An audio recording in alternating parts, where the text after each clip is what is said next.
Rommel lanciò una controffensiva e riuscì a riprendere la maggior parte della Cirenaica, eccetto Tobruk.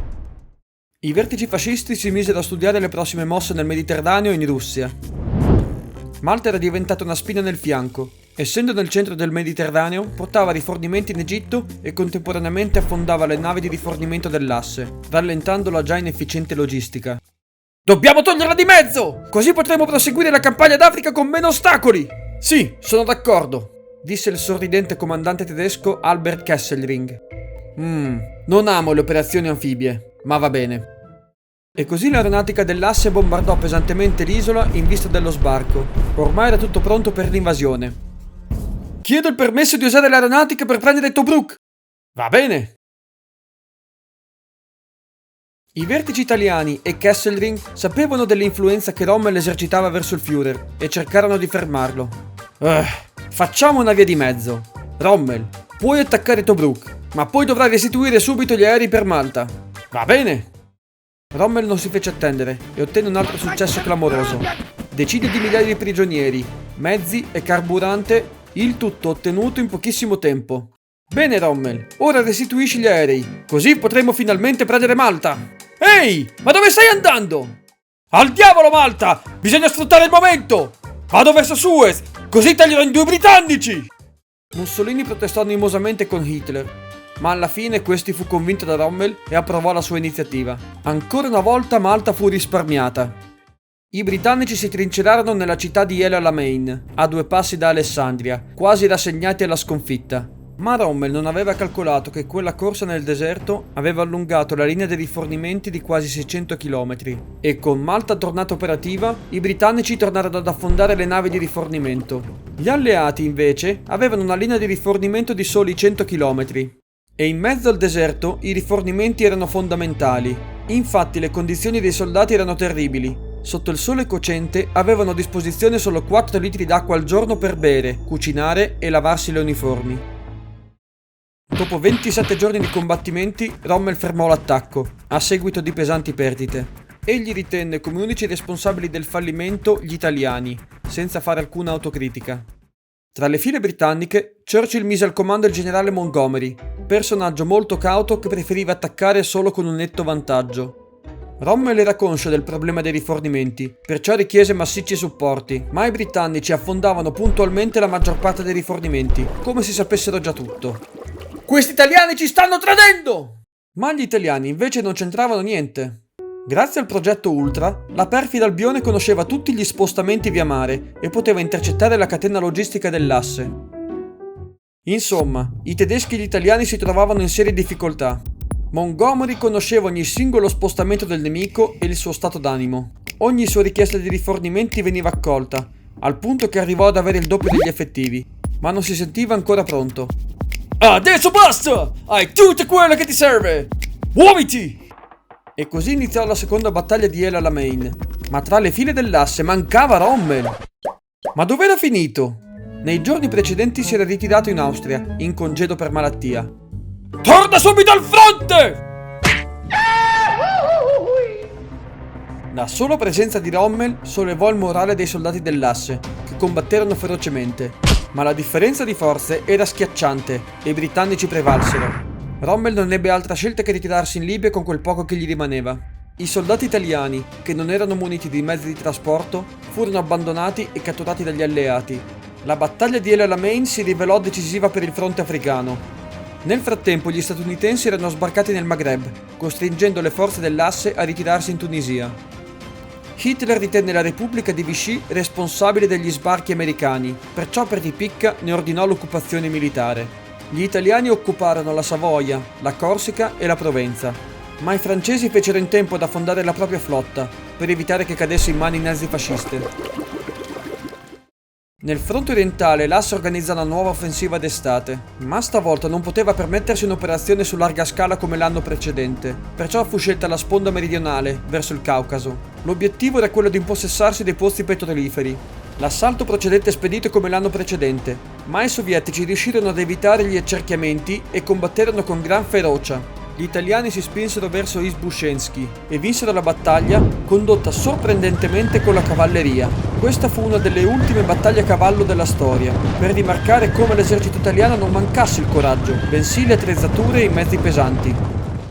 Nelle settimane successive, le forze naziste marciarono verso Stalingrado, in cui si scatenò una delle battaglie più cruenti della storia. Si combatteva casa per casa, stanza per stanza, ma gli italiani non furono coinvolti, in quanto incaricati di sorvegliare i fianchi insieme ai rumeni. Nel frattempo i sovietici si accorsero di una cosa. Ehi! Nazisti hanno intere armate in città, mentre i fianchi sono coperti da rumeni e italiani! Forse possiamo aggirare i tedeschi da lati! Nel gelido inverno i sovietici lanciarono l'operazione Urano, in cui l'armata rossa sfondò le linee rumene ed accerchiò Stalingrado. La sesta armata tedesca fu completamente circondata. Per scongiurare una controffensiva dell'asse fu subito lanciata l'operazione Piccolo Saturno e fu l'inizio del disastro per l'Italia. I sovietici si mossero in fretta e accerchiarono i soldati italiani, ormai stanchi, denutriti e malamente equipaggiati a meno 30 gradi.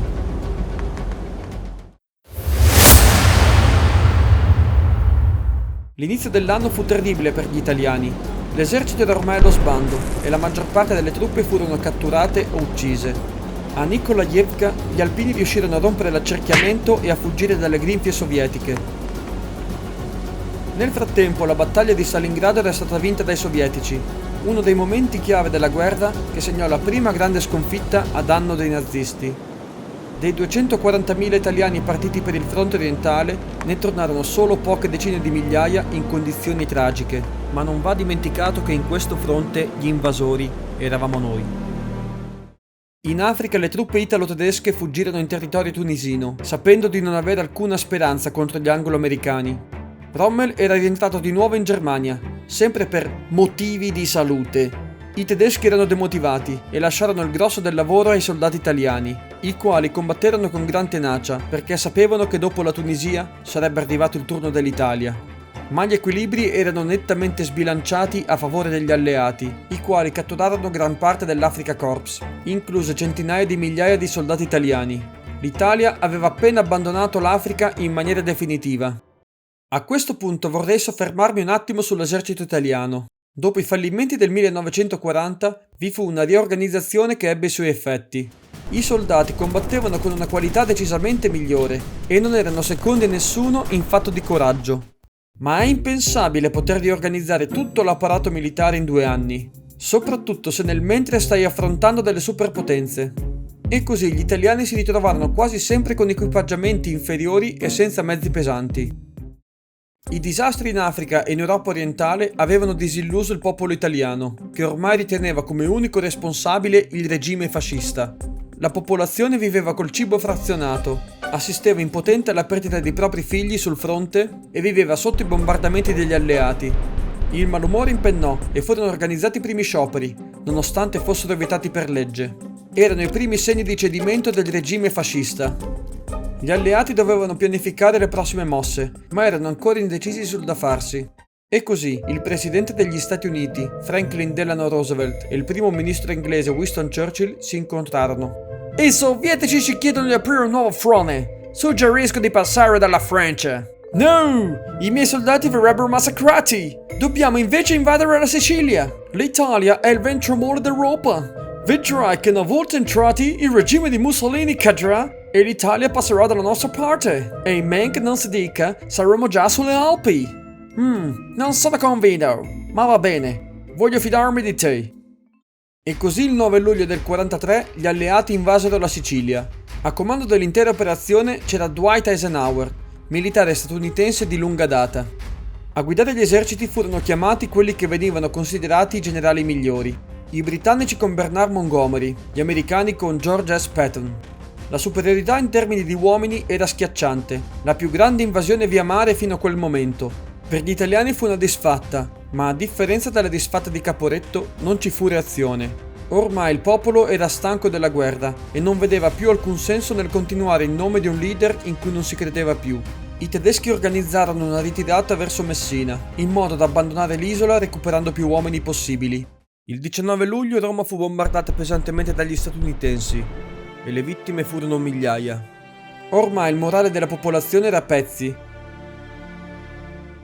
Persino i gerarchi fascisti criticarono apertamente il duce. Nella notte tra il 24 e il 25 luglio si tenne la riunione del Gran Consiglio del Fascismo. L'ordine del giorno era quello di affidare al re il comando supremo dell'esercito italiano e fu messo al voto. 19 a favore, 7 contrari e un astenuto. Mussolini lasciò il consiglio esterrefatto senza reagire. Il pomeriggio seguente il duce incontrò Vittorio Emanuele III, il quale era già stato informato dell'esito della votazione. Il re comunicò al duce di essere stato destituito e messo agli arresti. E così, dopo 21 anni di pugno di ferro, la dittatura di Benito Mussolini era giunta al suo termine. Al suo posto fu nominato il maresciallo Pietro Badoglio, un modo per dare una sorta di continuità dell'istituzione monarchica, eliminando l'etichetta fascista.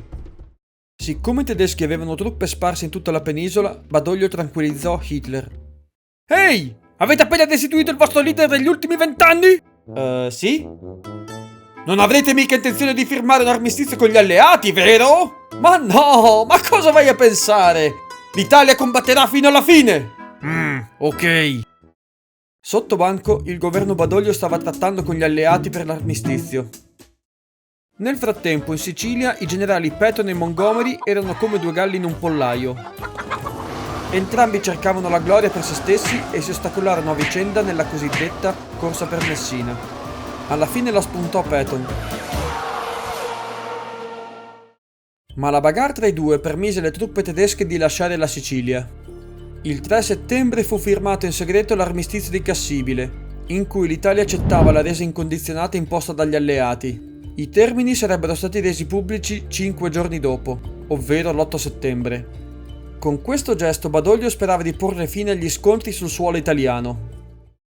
Non aveva idea di quanto si stesse sbagliando.